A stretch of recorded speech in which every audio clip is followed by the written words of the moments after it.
Hey guys, welcome to the new episode of the USA Education Journey. In today's video, we have a very special guest, Vedant, who's currently studying in the US. And Vedant, would you like to introduce yourself to the audience? Hello, I'm Vedant.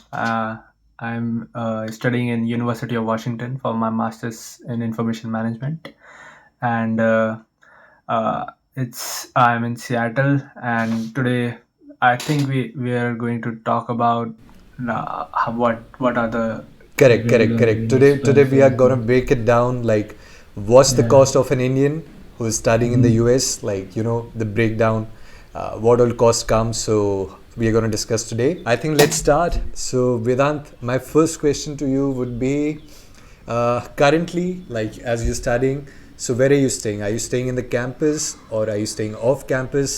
How does it work? I'm saying actually my uncle also lives in Kenmore or Kirkland, Okay. so I stay sometimes I stay with them. Like, how do you manage the rent and all?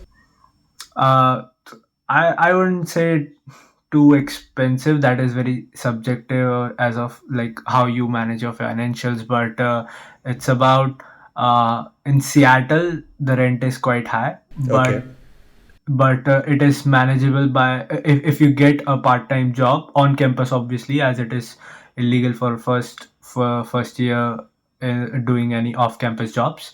But if you get a job, the minimum wages are also quite high in Seattle, so it compensates for the high rents and other cost of living.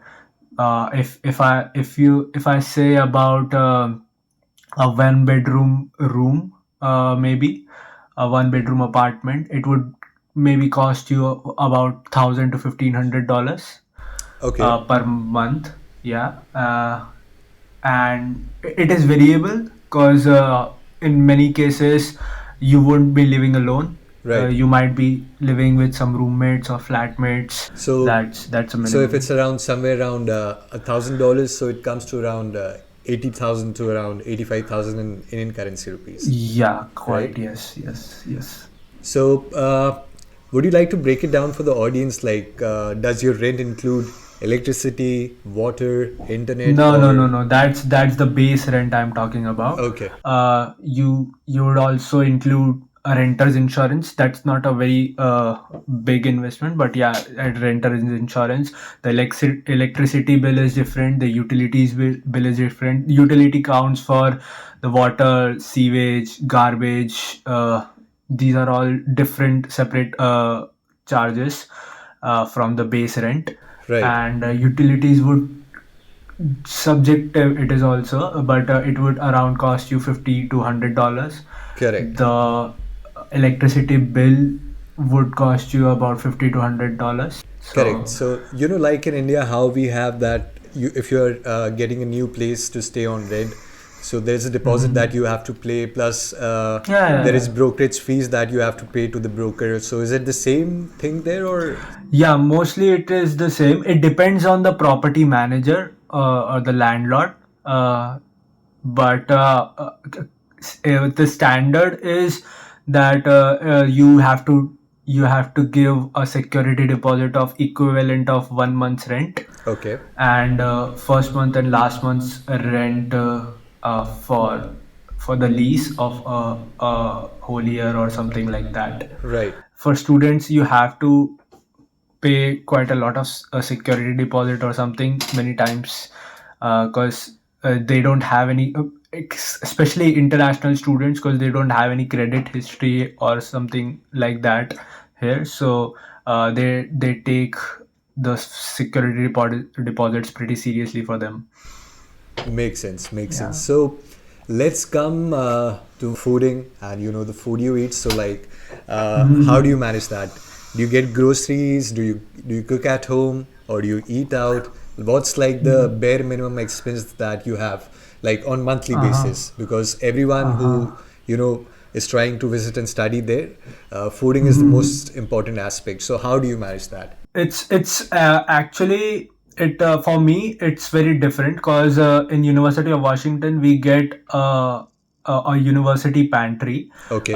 which gives some amount of groceries Okay. free for one whole week Okay. for every student. Right. So I take some of my groceries from that store, the pantry, and if you want a number, I would say $100 to $200 maybe on the groceries would go, but it is it also depends on how you live. Cause and also if you get, I do a part-time job at a dining Oh, nice. in my university stadium, so I get food sometimes from my part-time also, because Okay. I cook there. Okay. And I mean, it's not so it is subsidized for the employees basically.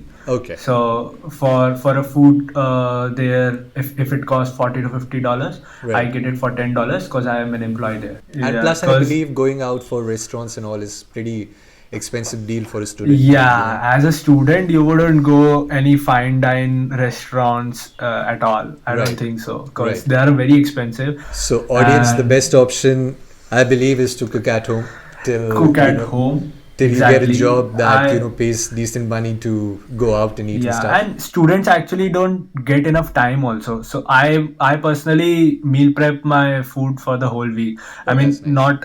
not everyone's cup of tea, but some people might like their food fresh and all to Correct. cook every day.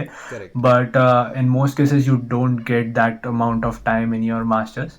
Since we all live in the age of internet where everything you do is online, if you have to study, even if you have to commute, like communicate with your parents and stuff, you need internet. So how much are you paying for the internet there today? Internet actually, in India we have been spoiled with Geo and all with the internet, I think, Yeah. because the plans and all are very Very cheap cheap. in India. Yeah. At least since past few years. Correct. When I came here, the internet and all is like super expensive Right. as compared to India. As such, it is very expensive. It's like $50 or something, 50 or $100 For a maybe. month. $50, I would say, For a month. for 1 month. And most cases, you'll be in a Wi-Fi range. University gives free Wi-Fi to Right. us, so in most cases it is fine. But you'll have to, like, if you live in a home, you'll have to place a Wi-Fi at your home. You Correct. can't live with that without that.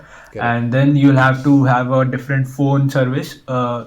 So here it is not like there will be a nationally 4 or 5 major phone services like Geo or Airtel Telecoms. here. Right. Right. There are very many local different phone services also. Then coming to my next question would be a very important one. That is the commute. What kind of transport do you use to travel from your place to the college or anywhere around the city? Like, what's the best way to do that?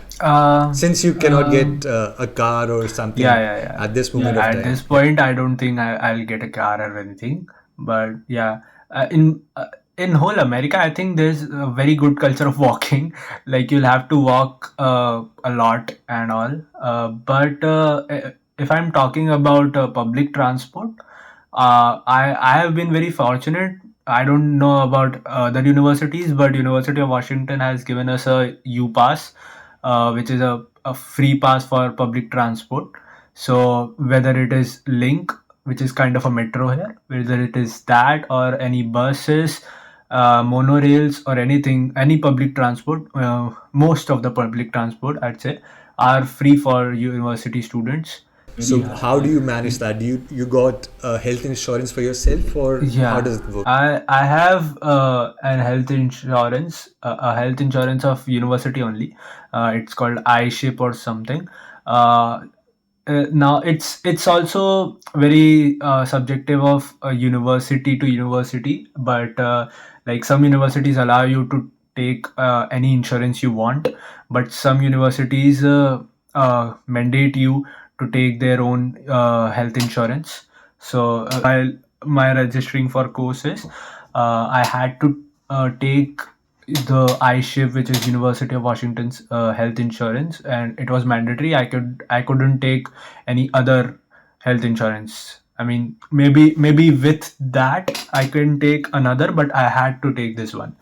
So What all aspects are covered in your health insurance that way? Uh, mostly, mostly all kinds of major injuries and all, major health issues and all.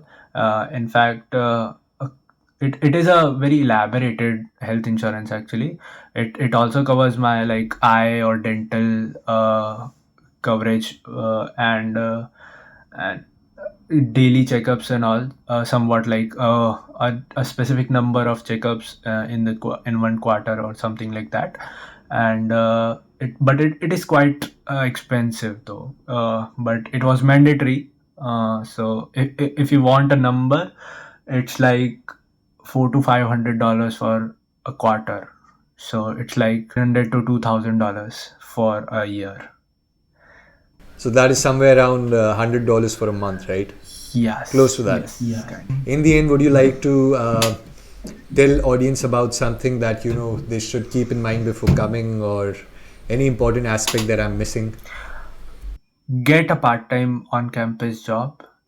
If you are coming here, most people come in fall or something, so try to search for on-campus jobs from June, July itself.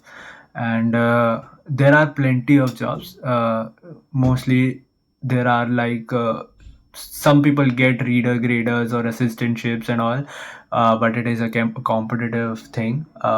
Most people don't get that, but there are other kinds of jobs. There are housing and food services, there are dining jobs. Done. Vedant, thank you so much for the time.